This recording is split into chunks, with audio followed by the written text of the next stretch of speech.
Yes, this part is to be done today. Very interesting and simple points. Ki anything when we study, so that means that topic, that point should have some significance.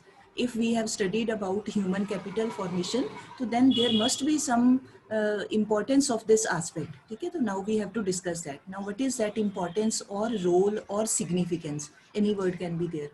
First is efficient use of physical capital. अब इसका meaning क्या है? Efficient use of physical capital. Now physical capital we know very well. Physical capital मतलब non living capital, machinery, building, plant, equipment, all the passive, these are called passive factors. क्यों कहते हैं? Because they can not do anything on their own, है ना. तो physical factor capital को whenever country wants to use, so then it needs specified, it needs skilled human beings, technically trained people are required. तो efficient use वही कर सकता है. आपके सामने या मेरे सामने ये मोबाइल पड़ा हो या लैपटॉप पड़ा हो, पर हमें उसको चलाना ही नहीं आता, तो हम कितना मर्जी बैठे रहे उसके ऊपर हाथ पैर मारते रहे. मान लो हमें नहीं आता है, ठीक है, तो वो जो मोबाइल या लैपटॉप एक फिजिकल कैपिटल है, we will not be in a position to make best use of that. थोड़ा बहुत हाथ उठ मारेंगे, चलो मान लो स्टार्ट हो गया, ये हो गया, और उसके ऊपर how to perform work, how to do the activities on that, वो हमें नहीं पता लगेगा, है ना. तो there here is the point कि भाई जो फिजिकल कैपिटल है, that who is responsible to create them? Human beings. ये बनाया भी किसने है? ये सारी मशीनें, इक्विपमेंट, ये सब कुछ कौन बनाता है? ह्यूमन बींग्स ही बनाते हैं. How they make? With their sincere efforts, with their hard work, with the devotion of their time. जितने भी साइंटिस्ट हैं ये लगे रहते हैं नए नए तरीके से काम करने के लिए, तो वो फिर जाके कहीं मशीन बनती है, अपने आप नहीं आ जाती, ठीक है.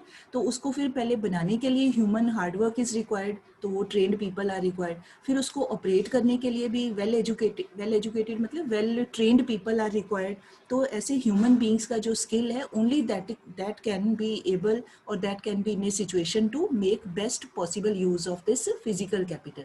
ठीक है, एफिशिएंट, इफेक्टिव का मतलब बेस्ट पॉसिबल. तो कौन कौन चला सकता है फिजिकल कैपिटल को? जो स्किल्ड लोग हैं. तो ये इसका एक इम्पॉर्टेंस हो गया. सेकेंड है higher productivity and production. Higher productivity and production का मतलब है कि जो लोग अपने अपने फील्ड में, अब इसका मतलब ये नहीं लेना कि एक फैक्ट्री में काम करने वाला पर्सन है तो वो बड़ा पीएचडी किया हुआ होना चाहिए, उसने पोस्ट ग्रेजुएशन होना चाहिए, वो नहीं. अपने अपने रिस्पेक्टिव फील्ड में whatever work we are doing, उसमें हमारी ट्रेनिंग होनी चाहिए. जैसे हम लोग पढ़ाने लिखाने का काम कर रहे हैं तो हमारी उस फील्ड में स्पेशलिटी होनी चाहिए. डॉक्टर है तो उसकी अपने फील्ड में स्पेशलिटी होनी चाहिए. हर एक आदमी की एज पर हिज और हर प्रोफेशन ही और शी शुड हैव प्रोफिशिएंसी और ट्रेनिंग इन दैट वर्क. ठीक है. तो when trained people perform the work, obviously their productivity level will be more. Productivity का मतलब होता है in a given period of time how much work do we do. एक given time में हम कितना काम करते हैं. मान लो एक मशीन ऑपरेटर है, 1 घंटे में वो मशीन चला के कितनी चीज़ें बना लेता है. या हम लोग हैं लिखने पढ़ने का काम करने वाले, 1 घंटे में हम कितना लिख लेते हैं या कितना पढ़ लेते हैं. ये हमारी प्रोडक्टिविटी है ना. आपने कभी कंपैरिजन किया हो? एक बड़ा सिंपल सा एग्जांपल है. आप अपने घर पे देखो, या हम सारे ही अपने अपने घरों पे. Now since we people are always concerned with reading and writing work, being in the teaching profession, है ना. अब हमारा काम क्या है? सारा दिन पढ़ना लिखना. तो हम लोगों की जो स्पीड ऑफ रीडिंग है, that is much better than rest of our family members. वो लोग उतना फास्ट नहीं पढ़ पाते जितना हम लोग पढ़ लेते हैं. सिमिलरली व्हेन वी राइट, तो हम लोगों की स्पीड, हम लोगों का मतलब आप और मैं जो पढ़ने लिखने के काम में इन्वॉल्व है, तो हम लोगों की लिखने की writing speed is much better than as compare to our rest of the family members. क्यों? क्योंकि वो हर टाइम उस काम में नहीं लगे हुए हैं, पर हम लगे हुए हैं. तो इसका मीनिंग क्या है? When we keep on doing one work over a period of time for a long period, तो then our speed increases, our proficiency skill increases. तो ऑब्वियसली जब हम थोड़े टाइम में when we perform more work, तो that means our productivity also increases. हमारी काम करने की एबिलिटी बढ़ती है. तो जब एबिलिटी बढ़ती है तो प्रोडक्शन भी, फिजिकल प्रोडक्शन भी इंक्रीज होता है. ठीक है. तो this is the meaning of this कि भाई जितना कोई आदमी टेक्निकली स्किल्ड होता है, टेक्निकली साउंड होता है, उतना ही वो बेटर वे से अपना काम कर सकता है. और टेक्निकली साउंड कब होगा? When he gets specific training, when he devotes time in learning all these skills and these trainings, time लगाता है, तो ही उसकी प्रोफिशिएंसी बढ़ती है. This is related to this part. Then फिर उसके लिए क्या करना चाहिए? इन्वेस्टमेंट इन ह्यूमन बींग्स करनी चाहिए. जितना हम अपनी नॉलेज को बढ़ाने के लिए we devote our time, money and energy उतना ही हमारा स्किल, उसी प्रपोर्शन में हमारा स्किल भी इम्प्रूव होता है। बस एक कंडीशन है, विद होल हार्टेड अप्रोच। ये नहीं कि अनमने मन से हम क्लास अटेंड करें या अनमने मन से पढ़ें, फिर नहीं कोई फायदा। With full interest, when we devote our money, devote our time, energy in learning anything new, certainly we increase our skills. So that is helpful for increasing the production and productivity. Next is about inventions, innovations and technological improvements. This is very interesting. Third point. Now, आपने एक word सुना होगा, एक होता है discovery, एक होता है जैसे Pandit Nehru wrote discovery of India, है ना, बड़ी फेमस थी, या Columbus wanted to discover India but he could not. तो इसका मतलब हो गया, डिस्कवरी होता है कि ऐसी चीज़ का पता लगाना which is already in existence. तो Columbus when he started from Spain to search for India, तो उसका मतलब ये नहीं कि उसके आने से पहले इंडिया नहीं था, या when Pandit Nehru wrote discovery of India, तो उनके डिस्कवर करने से पहले इंडिया नहीं था, it was there, everything was there. Discover होता है कि अपने तरीके से उस चीज़ को ढूंढना जिसके बारे में हमें नहीं पता है, ठीक, उस चीज़ को कहते हैं discovery. On the other side, innovation word का मतलब होता है कि कुछ नया बनाना, कुछ नई चीज़ को एग्जिस्टेंस में लेके आना। जैसे जैसे वी कैन से, जैसे लैपटॉप ही है, तो लैपटॉप को बनाने के लिए जो भी मटेरियल यूज़ हुआ है, जो भी इसमें जो भी पार्ट्स लगे हैं, कंपोनेंट्स, एलिमेंट्स, जिस भी चीज़ से ये मटेरियल रॉ मटेरियल से बना है, रॉ मटेरियल तो नो डाउट दुनिया में पहले ही से ही था, बट उसके ऊपर रिसर्च करके उसको इस लैपटॉप की फॉर्म में कन्वर्ट करने का काम, एक नया चीज़ that has been brought into existence in this form of laptop, है ना, तो that will be known as this innovation, ठीक है, या इसको इन्वेंशन कह देते हैं। और जो पर्सन करता है, ये इन्वेंशन करता है, उसको इनोवेटर, और उसका ये जो स्किल है, कुछ नई चीज़ बनाने की, एफर्ट करने का जो स्किल है, उसको ही हम, उस प्रोसेस को ही कह देते हैं इनोवेशन, ठीक है। मतलब इनोवेटिव एबिलिटीज़, कुछ नया बनाने की कोशिश करना, तो दैट इज़ कॉल्ड इन्वेंशन। तो now how does this invention take place? It needs a lot of time and research. बिना रिसर्च किए no work can be done. आपने कभी देखा होगा, या टेक्नोलॉजिकल इम्प्रूवमेंट, अभी जैसे ये जब कोरोना स्टार्ट हुआ था, तो अपने हमारे कंट्री में number of ventilators was very less. जब बिगनिंग में, मार्च अप्रैल के बिगनिंग था, तो वेंटिलेटर्स हमारे इंडिया में बहुत कम थे as compare to the requirement, keeping in view the increasing cases of corona, क्योंकि वो सांस लेने में प्रॉब्लम होती है ना, तो रिक्वायर्ड है। तो फिर क्या किया, बहुत सारे लोगों ने अपने अपने घरों पे बैठे बैठे, कोई ना कोई जो साइंटिफिक टेम्पर के लोग थे या इस फील्ड से रिलेटेड थे, उन्होंने अपने with the help of available resources at home, बहुत थोड़े पैसों में मतलब नए नए तरीके से वेंटिलेटर्स उन्होंने बनाए। तो what will be that process known as, that will be called innovation, कि भाई कुछ नया बनाने की कोशिश करना, ठीक है। तो अब ये सारा कुछ करेगा कौन? दो, it will be done by those people who are well educated, who are trained, who are skilled, who have aptitude to do that work. Aptitude माने इंटरेस्ट, वही आदमी कोई काम कर सकता है ना जिसका मन हो उस चीज़ को करने में। सो ये सारा कुछ कब होता है? जब ह्यूमन कैपिटल फॉर्म होगी, तो ये सारी चीज़ें पॉसिबल हो पाती हैं। तो जितनी ज़्यादा technological improvement takes place in the country, that helps the country to be a better country in the world, to enjoy a better status in the world आजकल के टाइम में। तो ये हेल्पफुल होता है, ठीक है। Next is modernization of attitudes.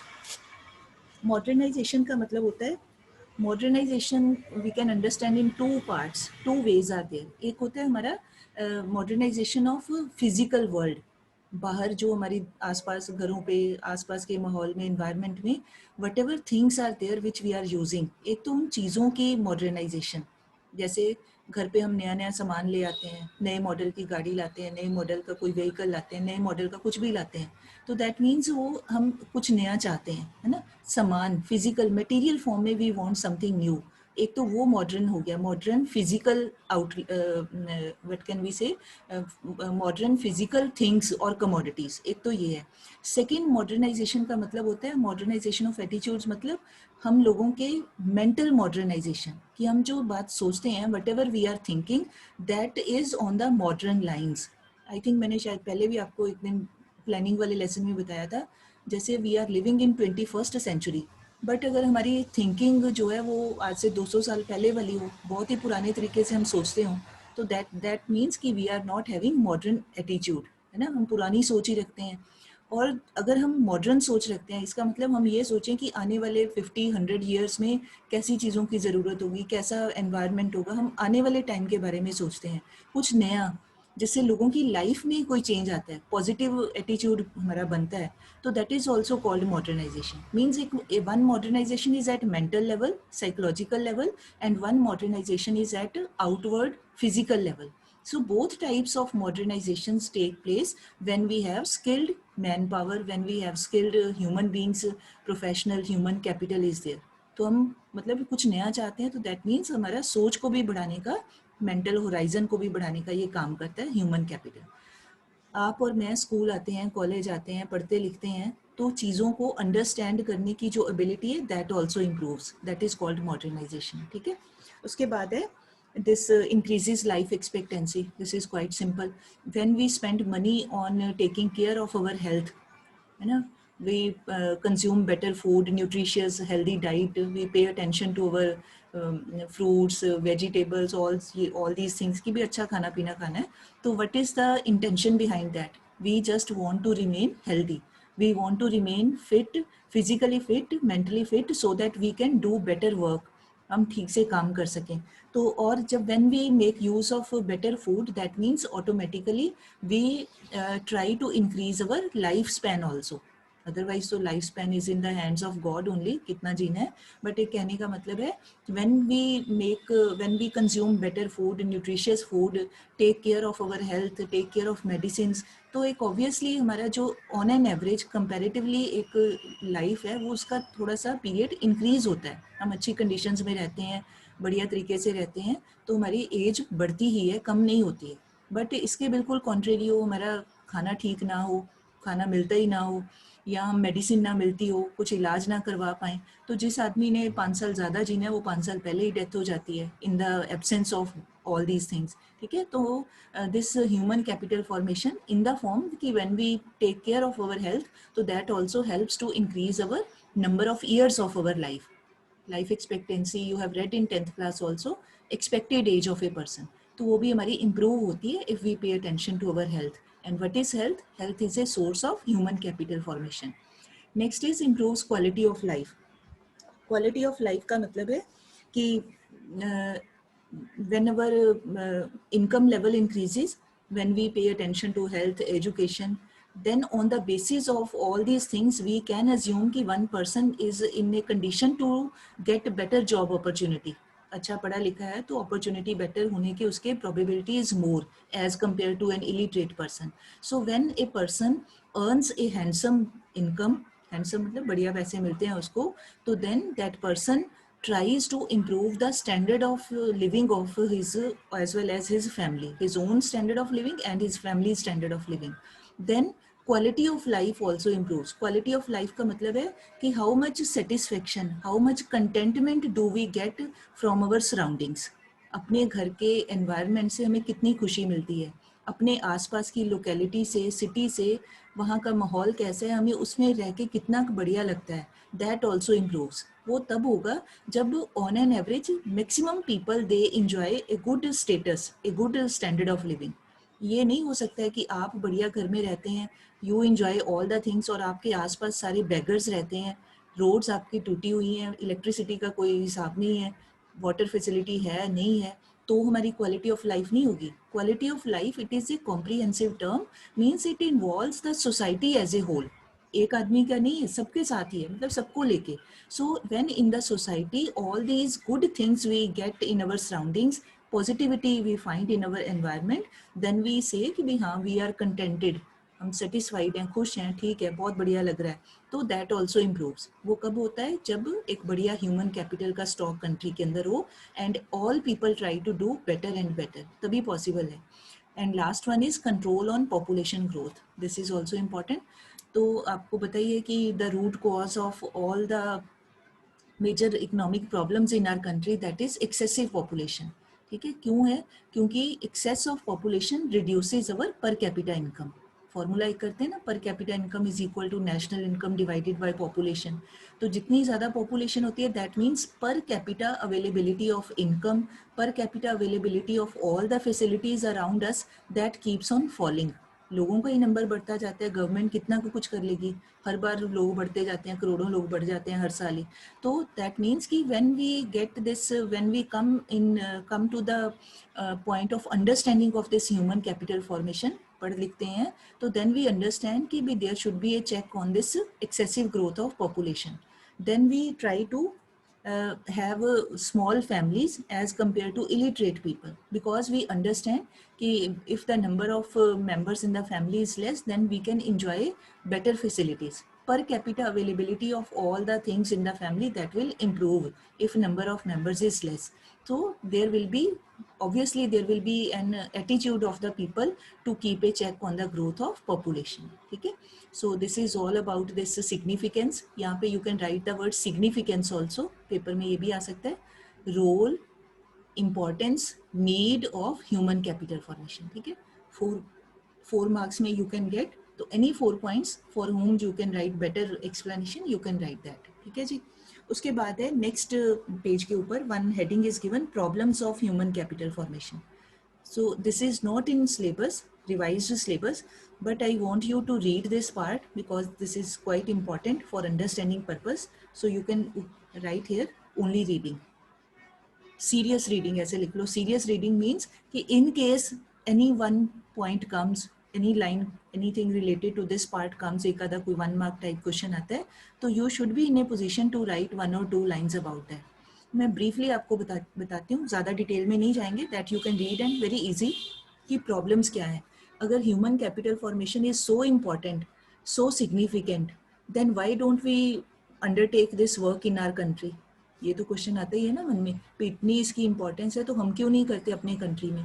तो करते तो हैं, but still in the path of human capital formation in our country India we are facing many problems. Some of them are given here. वो कौन कौन सी हैं? एक है इनसफिशिएंट रिसोर्सेज. इनसफिशिएंट रिसोर्सेज का मतलब है कि जितना रिसोर्सेज, नाउ रिसोर्सेज का मतलब है not only money, financial resources, physical resources, human resources, जितने भी सब चीज़ों की ज़रूरत है वो हमारे कंट्री में इनसफिशिएंट है. जैसे फॉर एग्जांपल हम कहें कि भाई हम ज़्यादा से ज़्यादा बच्चों को पढ़ाना चाहते हैं, एजुकेशन देना चाहते हैं, बट उतने स्कूल ही नहीं है, उतने कॉलेज नहीं है. अगर स्कूल कॉलेज है तो उनमें पढ़ाने वाले टीचर नहीं हैं. अगर कोई स्पेसिफिक स्टडी है उससे रिलेटेड टीचर्स या प्रोफेसर्स नहीं है. इसका मतलब इनसफिशिएंट रिसोर्सेज हैं कि भी ह्यूमन कैपिटल जितनी होनी चाहिए उसको बनाने के लिए जो रॉ मटेरियल चाहिए ह्यूमन फॉर्म में या फिजिकल फॉर्म में, तो those resources are less. Why they are less? Because our population is very huge. इतनी ज़्यादा पॉपुलेशन है कि वो resources always they fall less as compare to their demand. तो एक तो ये है. Second is serious inefficiencies. Serious inefficiencies का मतलब है कि whatever resources are there, human capital is there, तो many times that human capital also gets wasted. पढ़े लिखे हैं लोग, एक बड़ा सिंपल सा example has been given here. People are educated but they are not getting work. एक last class में, पता नहीं इसी क्लास में हमने, हाँ इसी क्लास में we have read about unemployment. तो various types of unemployment is there, specially educated unemployment, under employment. people don't get full time job, full time work is not available to them in the market. तो इसका मतलब क्या हो गया कि वो लोग तो पढ़े लिखे हैं, they want to do work but opportunities are missing. So that means the ability, the capacity of those people to produce more, to make something more, वो that is getting wasted. काम ही नहीं मिल रहा है तो वो बेचारे क्या करें, है ना. तो इसका मतलब wastage of man power is also there because of inefficiencies हैं कि भाई supply of labour is more but its demand is less due to this reason. तो भाई एक तो क्वेश्चन है कि ह्यूमन सोर्स बनाने हैं, दूसरा है कि जो बने हुए हैं बेचारे पढ़ लिख के बैठे हैं उनको भी काम नहीं मिल रहा है. तो ये इनएफिशिएंसी है of our system. Next is brain drain. इसके ऊपर बेटे इंपॉर्टेंट लिख लो, ये 1 मार्क में आ सकता है. ब्रेन ड्रेन का मीनिंग होता है, अब इसको लिटरल फॉर्म में नहीं लेना कि किसी का ब्रेन निकाल के किसी दूसरे में लगा दिया, वो वाला मीनिंग नहीं है यहाँ पे. Brain drain, I still remember many years back, वैसे ही बता रही हूँ आपको, there was a girl in this 11th पता नहीं 12th class, ये same topic was there, तो she wrote a very strange explanation. She said कि भाई brain of a person is taken out, then it bleeds, then it gets wasted, that is called brain drain. तो ऐसी वाली नहीं लिखनी explanation. यहाँ पर ब्रेन ड्रेन का मतलब है कि those well educated people, technically very proficient people, they get all their education training they get in India या in their mother country, जो भी किसी का हो, तो they receive their education in their native land. But when they come to the age of their work professionally, when they reach that stage, then they migrate to developed countries. जैसे आप India में आपने सारी पढ़ाई कर ली, जब आपके job करने का टाइम आया तो then you don't do any job in India, then you want to go to America और सम अदर कंट्री, वहाँ पे जाके then you do your work. इसका मतलब क्या हो गया कि Indian government, Indian society, they have devoted all the efforts to bring you at this situation, है ना। आपको एक लेवल के ऊपर लाने के लिए गवर्नमेंट हायर एजुकेशन पे खर्च करती है, तो आपको एक ट्रेनिंग दी, सब कुछ दिया। जब आपका काम करने का टाइम आया, then you are shifting to some other country and you are using your abilities to improve the status of that very country. जैसे एग्जाम्पल वी कैन टेक, जैसे मैंने पहले बताया था कि नासा में 40% के अराउंड इंडियन साइंटिस्ट काम करते हैं, तो उन्होंने पढ़ाई इंडिया में की है। तो ये जो साइंस इंस्टीट्यूशंस हैं, they are heavily subsidized by Indian government. उनकी ट्रेनिंग के ऊपर, उनकी इक्विपमेंट के ऊपर जो खर्च आता है, वो गवर्नमेंट उसको बियर करती है।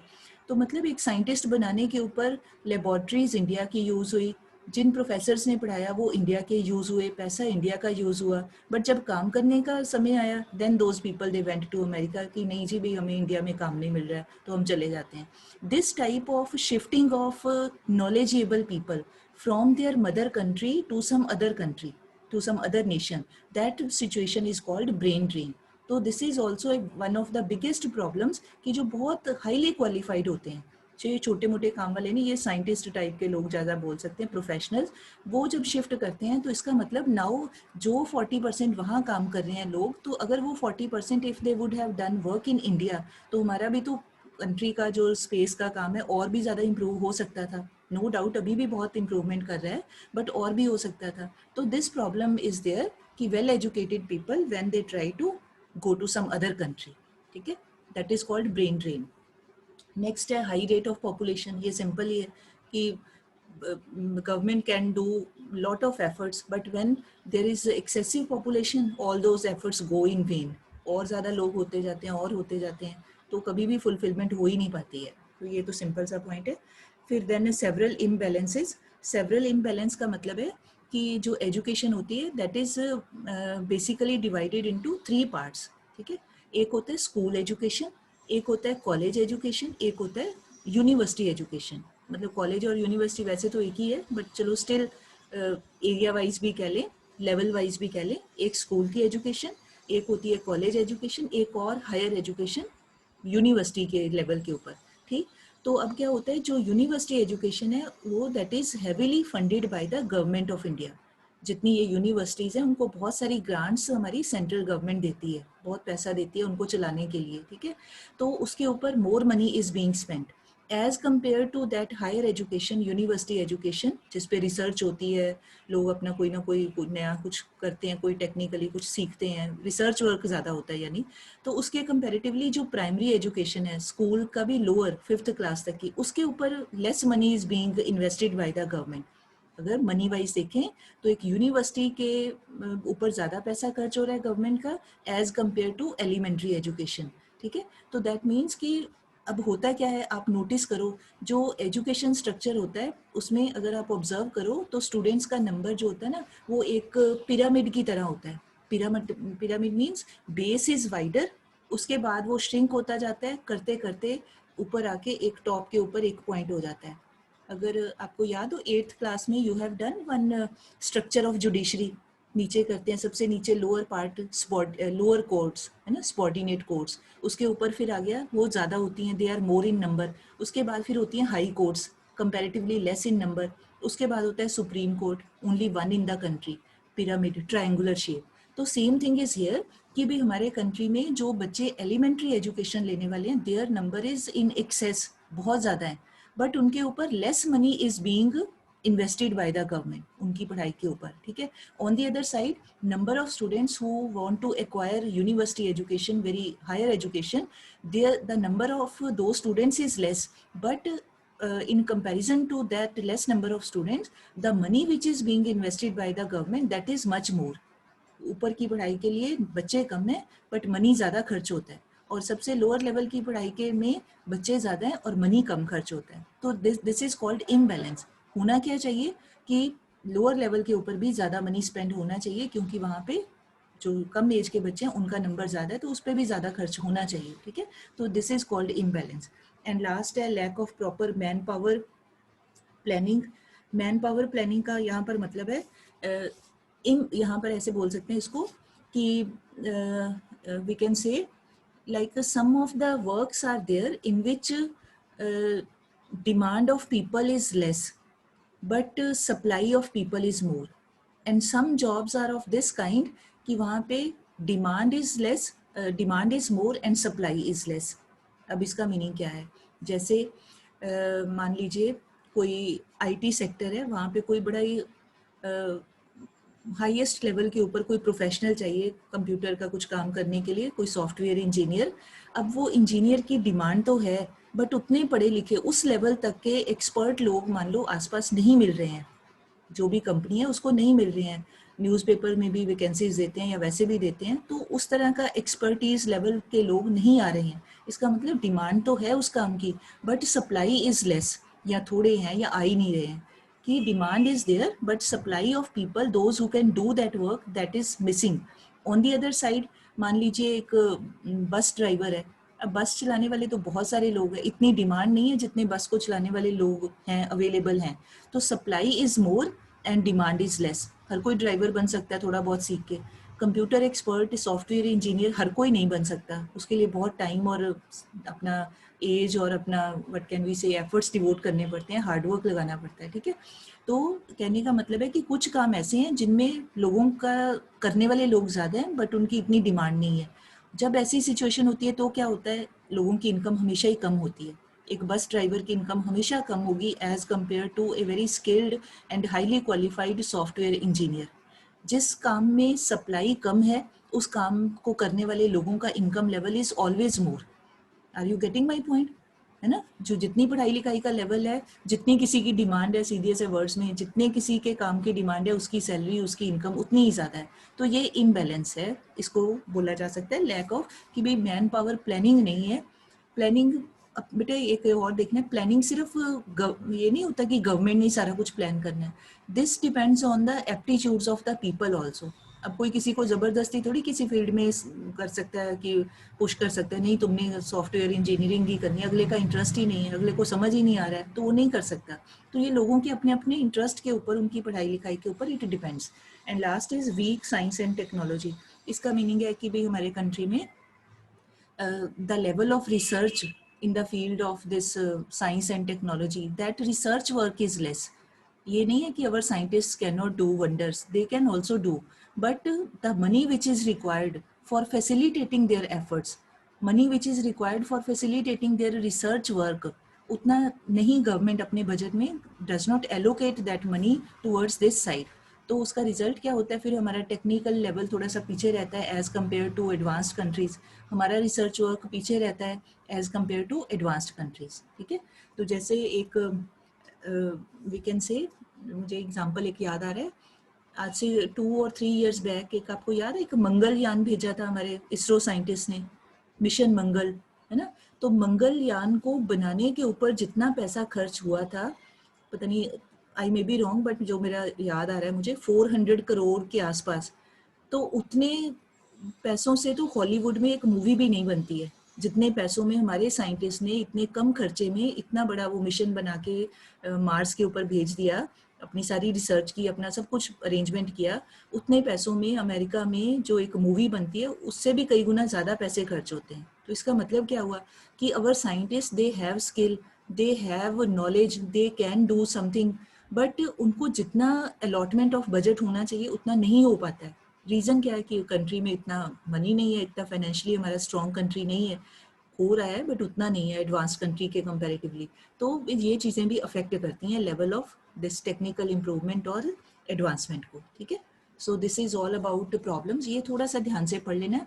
वैसे तो नहीं आएगा, बट पता नहीं होता है ना, अब रिवाइज्ड के चक्कर में ऐसा ना हो कि पेपर में आ जाए और आप ना कर पाओ।